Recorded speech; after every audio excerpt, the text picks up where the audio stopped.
Greetings and welcome to Storytime with the Dangerous Gentleman. Yes, I am the Dangerous Gentleman. No, I did not give myself that nickname, but I certainly did earn it.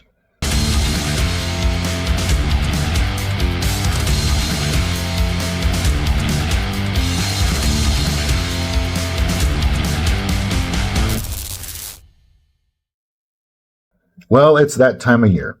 The last couple of mornings, at least here in Yakima, we've woken up and there's been dusting of snow on the ground, which means we're getting close to the holidays. As of the time of this recording, there's a little over a week until Thanksgiving. And so I know, for me, this can be a very difficult time of year. And I know that for some of you out there, it can also be a very difficult time of year. If you've ever dealt with people in addiction, or if you've ever lost family members, or if you've ever had difficulty with family members, this is a very, very hard time. Like, you have to decide where you're going to go for the holidays. Are you going to spend holidays with this relative? Are you going to spend holidays with this relative? Are you not going to spend holidays with relatives at all? And that's no different for me. 8 years ago, was when my life was crashing all around me. And as a matter of fact, it was just a couple of days before Thanksgiving of 2016 was the last time I saw my ex-wife. And so it's been 8 years since I've seen her. I've had a couple of conversations on the phone and through messaging since then, but the last time I actually saw her face was a few days before Thanksgiving of that year. And so it's actually kind of a crazy story. So just a few days before that was the last time she told me she wanted to work things out with me. So she made this whole big thing about how she wanted to make things right and how she wanted things to work out for us. And that was after I had bailed her out of jail and after she had run away from me after I had bailed her out of jail and had left with another dude, and then one more time begged me to take her back. And I wasn't going to, but I did give her a ride somewhere, and I tried to get her a place to stay. But the last time I saw her, I had been to church that evening, the church that hosted the men's recovery house that I was living in at the time. They were doing a service that night, and she texted me in the middle of that and said, "Hey, can I get a ride somewhere?" And she had left some stuff in my car, so she wanted to get the stuff out of my car and she wanted a ride. And out of the goodness of my heart, I gave her a ride. I gave her a ride one place, and then I was giving her a ride back to where she eventually wanted to go, which was, funny enough, the guy that she had just recently hooked up with, who she was now glowingly talking about how wonderful he was and how great of a guy he was and how he was at that very moment doing everything he could to make a better life for them. So where did I end up? I ended up outside of the plasma center where his big plan to make a better life for them was to donate plasma. That was going to be their future. Pardon my cat. That was going to be their future. So I took her to the plasma center and I walked in with her, and she introduces me to this guy. The guy was a piece of shit. It's all on, we'll get into that more, but the guy was like, this is who she picked. This is who she picked. But addicts are going to pick who they're going to pick. Whoever can get them their next fix, whoever can get them their next score, that's who they're going to be with. So it turns out that they don't like drug addicts at plasma centers. And they're pretty hard to fool in there. And he wasn't able to fool them to convince them that he could donate plasma. So that wasn't going to work out. So we walked back across the street, me and her and this guy, and they're carrying their stuff. And I kind of just ended up waving goodbye to my ex-wife and this new guy. And they kind of just wandered off into the Spokane night. I think it was maybe snowing. And like you could have, like, it was very kind of cinematographic, you know. And I got in my car and I went to go drive home. And I got in my car and I literally just started laughing out loud. And I laughed out loud, just belly laughed. The entire drive from the plasma center to the house I was staying at, which was about 10 minutes away. I just couldn't stop laughing. And thinking back on it, it wasn't that funny, but I just needed to let it all out at the time because I was like, this guy, he looked like a toad. And I'm being kind. He looked like a toad. And this guy who was all she ever wanted was a homeless drug addict who looked like a toad. And he smelled. And I was like, this is who she chose to be with instead of me. And it all just kind of made sense in that moment, right? That it wasn't about me. I no longer believed that the reason that she was leaving me had anything to do with me, which is what I had been telling myself that whole time. Like, that somehow I had failed, that somehow I was responsible for her skipping out on me, for her skipping out on her kids, for her deciding to go back to drugs, that somehow it was my failure that had caused that. And yeah, I was not perfect. I made plenty of mistakes. I wasn't the best husband. I wasn't the best father. I wasn't the best man, right? I had my own issues with drugs and alcohol and all kinds of things. But she didn't reject me because of the quality of the person that I was. She rejected me for the quality of person that she was. And it was in that moment where I saw the decision and I saw the choice that she made, that it just was like, it wasn't me. It wasn't me.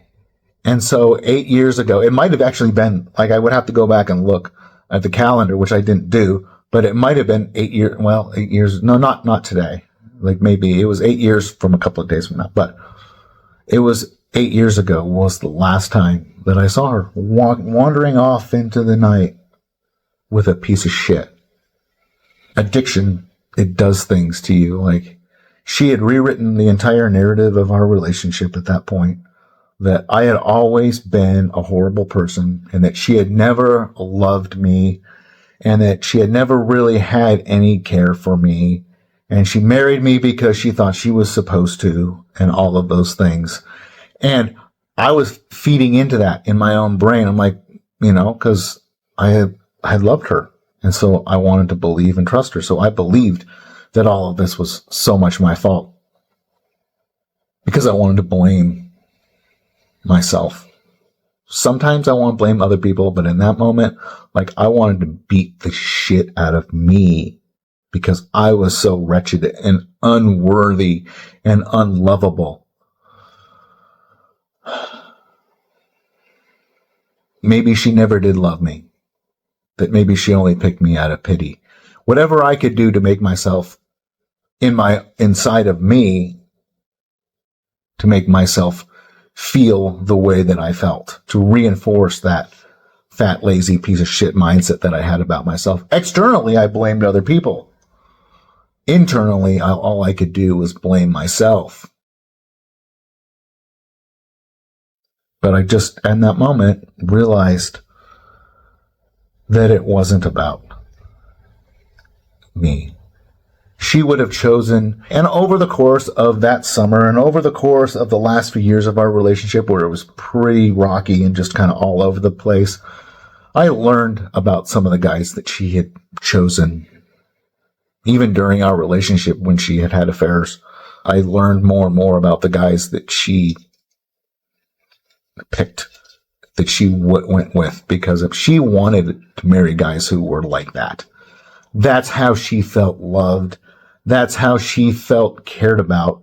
That's what gave her a sense of comfort and peace, was to be with guys who were not good, who there were once some of them that beat her up. There were guys that she literally told me borderline raped her.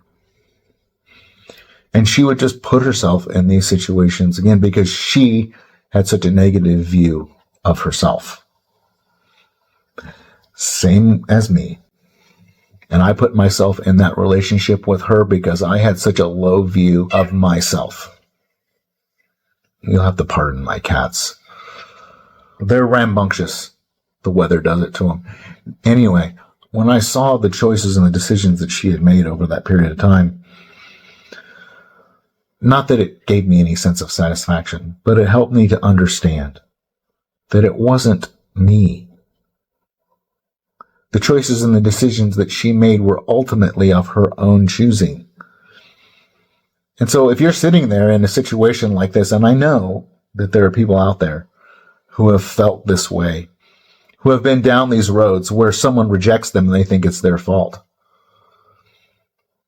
where someone says that they never loved you or never cared about you, or they rewrite the entire narrative of your relationship. Well, I want to just let you know that it's not you.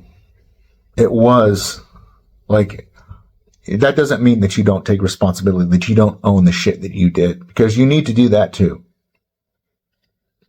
But it doesn't mean that you're worthless. It doesn't mean that that story needs to be rewritten just because they rewrote it. That story is what it is, and it doesn't change. The story in the present doesn't change the story in the past. The story is the story. It just depends on who tells it. But there's a truth out there. And so, like, the reason that this came up for me right now is because literally, like I said, it was 8. I was thinking about today, what am I going to talk about on the podcast for today? And I went, oh yeah. Because there was snow this morning, and it reminded me of that time 8 years ago when she walked off in the snow with that guy, and the last time I saw her. And do I miss her? Yeah, I miss her all the time. I was talking to a friend of mine the other day. He asked me if I miss my ex-wife, and I said, yeah, I miss her all the time. And then I realized that I don't miss her. I miss the idea of her. I miss having someone to go home and talk to. I miss the idea of having someone to share life with every single day. But I don't actually, in reality, miss her. Because those last years that we were together, they were miserable, if I'm being 100% honest. There were a few bright spots those last few years, but most of it was miserable. Most of the time I walked around with a sinking feeling in the pit of my stomach. And I know I'm not the only one that's felt that way. Like, I know that there are plenty of people out there who have felt betrayal, that have felt that sting of someone who completely rewrites the story. You don't have to believe that story, because that story is more about them than it is about you. If you've changed your life and if you're doing what you need to do today regardless, then that story that they tell you, or that they tell other people, it doesn't matter. The truth matters. And the story that you tell about yourself, it matters, right? God's brought me a long way, and through all of this, He's helped me to see the truth, and He's helped me to heal, and He has brought me to where I am. So I hope that there's someone out there who gets a little something out of this today. Hopefully there's someone out there who maybe has been down this road, or maybe is in the middle of this road right now and needs to know that story that they are telling you isn't necessarily the truth. The truth is out there. And so once again, I just like to just reiterate, like, your story is your story. Today doesn't change the past. And if this helped you at all, I'd appreciate you dropping a comment down there. Let me know how this has helped you. Reach out to me on one of my social media platforms. They're all listed down in the description. There's some free resources down there if you ever want to talk. I help people through these kinds of things. It's one of the things I do. So reach out to me. And I hope and I pray that you have a wonderful holiday season. Merry Christmas. It's early, but I'm going to say it now. Merry Christmas and have a happy Thanksgiving. So if you like this content, please give it a rating, a review, and share it with your friends.